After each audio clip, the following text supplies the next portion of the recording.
Black holes नाम सुनते ही दिमाग में क्या आता है? हॉलीवुड की फिल्में, है ना? पर उन फिल्मों में जो कुछ हम देखते हैं उसमें से कितना सच है और कितना बस फिक्शन। चलो आज इसी पहेली को सुलझाते हैं और फैक्ट को फिक्शन से अलग करते हैं।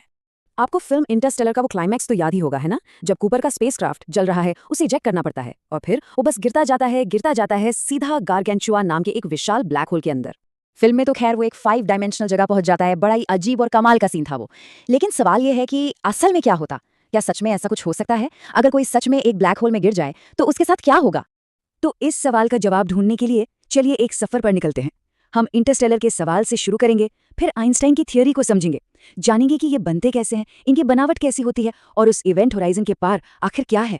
और हाँ, आखिर में ये भी देखेंगे कि यूनिवर्स में इनका असली काम क्या है।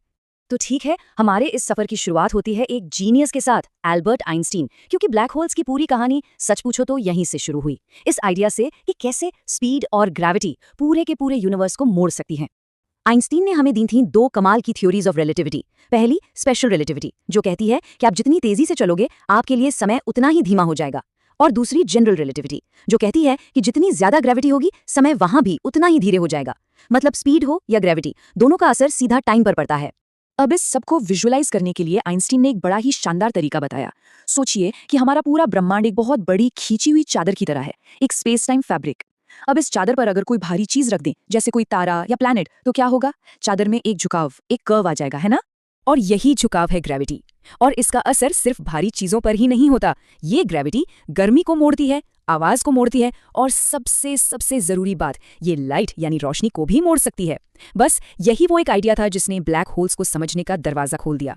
ओके, थ्योरी तो समझ आ गई कि ग्रेविटी स्पेस को मोड़ती है, पर ये जो ब्रह्मांड के दैत्य हैं, ये ब्लैक होल्स, ये आखिर बनते कैसे हैं? इनका जन्म कैसे होता है? इसका जवाब छिपा है बहुत बड़े बड़े तारों की जिंदगी और उनकी मौत में।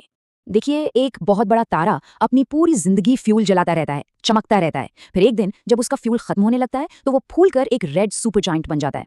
इसके बाद होता है एक जबरदस्त धमाका जिसे हम कहते हैं सुपरनोवा, और इस धमाके के बाद जो उसका कोर बचता है ना, वो अपनी ही ग्रेविटी के नीचे दबकर सिकुड़कर एक ब्लैक होल बन जाता है।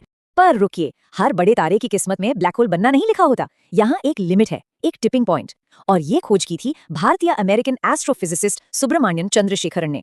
उन्होंने कैलकुलेट किया कि ब्लैक होल बनने के लिए तारे के बचे हुए कोर को हमारे सूरज से कम 1.4 गुना ज्यादा भारी होना चाहिए। यही है वो मैजिक नंबर। अगर इससे कम हुआ तो वो तारा बस एक व्हाइट ड्वार्फ बनकर रह जाएगा।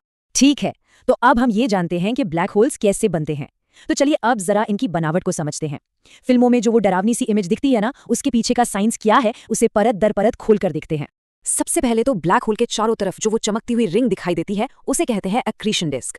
ये असल में गैस और धूल मिट्टी का एक ढेर है जो इतनी तेजी से घूम रहा है, इतनी तेजी से कि फ्रिक्शन और ग्रेविटी की वजह से इसका तापमान 10 लाख डिग्री सेल्सियस से भी ज्यादा हो जाता है। सोचकर देखिए कितना गर्म होगा। और हाँ, यहाँ एक मजेदार फैक्ट बताता हूँ। फिल्मों में इस डिस्क को हमेशा ऑरेंज या पीला दिखाया जाता है, राइट? पर असल में अगर हम इसे देख पाते तो इसका रंग नीला होता। ऐसा इसलिए क्योंकि ये इतना ज्यादा गर्म है कि इससे निकलने वाली ज्यादातर रोशनी एक्सरे होती है, जो हमारी आंखों को दिखती नहीं। तो फिल्मों का वो नारंगी रंग असल में उन एक्सरेज को दिखाने का एक आर्टिस्टिक तरीका है, बस। चलिए अब एक्रीशन डिस्क से थोड़ा और अंदर चलते हैं। यहाँ आता है फोटॉन स्फीयर। ये लाइट का आखिरी दायरा है। यहाँ ग्रेविटी इतनी ज्यादा पावरफुल हो जाती है कि लाइट के पार्टिकल्स यानी फोटॉन्स सीधे जाने के बजाय ब्लैक होल के चारों तरफ एक परफेक्ट ऑर्बिट में घूमने पर मजबूर हो जाते हैं। वो फंस जाते हैं। और ये जगह इतनी अजीब है कि सोचकर ही दिमाग घूम जाए, क्योंकि यहाँ लाइट एक गोले में घूम रही है। तो थ्योरी के हिसाब से अगर कोई वहां मौजूद हो तो वो अपने ही सिर का पिछला हिस्सा देख सकता है। सोचिए जरा, कमाल है ना? और अब हम पहुंचते हैं ब्लैक होल के सबसे फेमस हिस्से पर, इवेंट होराइजन। ये ब्लैक होल की बाउंड्री है, वो लक्ष्मण रेखा। इसका निकनेम है the point of no return, क्योंकि एक बार अगर किसी चीज ने इसे पार कर लिया तो फिर वापसी का कोई रास्ता नहीं है, कुछ भी नहीं, लाइट भी नहीं। तो सवाल वही है, इस पॉइंट ऑफ नो रिटर्न के उस पार आखिर है क्या? सच तो यह है कि यहीं पर हमारा जाना पहचाना साइंस खत्म हो जाता है और अंदाजों का, कल्पनाओं का दौर शुरू होता है। तो चलिए देखते हैं कि इंटरस्टेलर की कल्पना और साइंस की थ्योरी में कितना फर्क है। एक तरफ है साइंस फिक्शन यानी इंटरस्टेलर, जिसने हमें दिखाया एक 5 डायमेंशनल टेज़रेक्ट जहां टाइम एक फिजिकल चीज थी, और दूसरी तरफ है साइंटिफिक थ्योरी। आइंस्टाइन की जनरल रिलेटिविटी कहती है कि ब्लैक होल के सेंटर में एक सिंगुलैरिटी है, मतलब एक ऐसा पॉइंट जिसकी डेंसिटी इन्फिनिट है। अब ये सिंगुलैरिटी क्या भला है? ये थ्योरी के हिसाब से ब्लैक होल का वो सेंटर है जहां फिजिक्स के सारे नियम जो हम जानते हैं वो टूट जाते हैं, काम करना बंद कर देते हैं। यहाँ पर स्पेस टाइम का कर्व इन्फिनिट हो जाता है।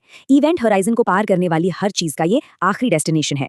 तो चलिए अब अपने सबसे पहले सवाल पर वापस आते हैं कि अगर कोई ब्लैक होल में गिर जाए तो क्या होगा।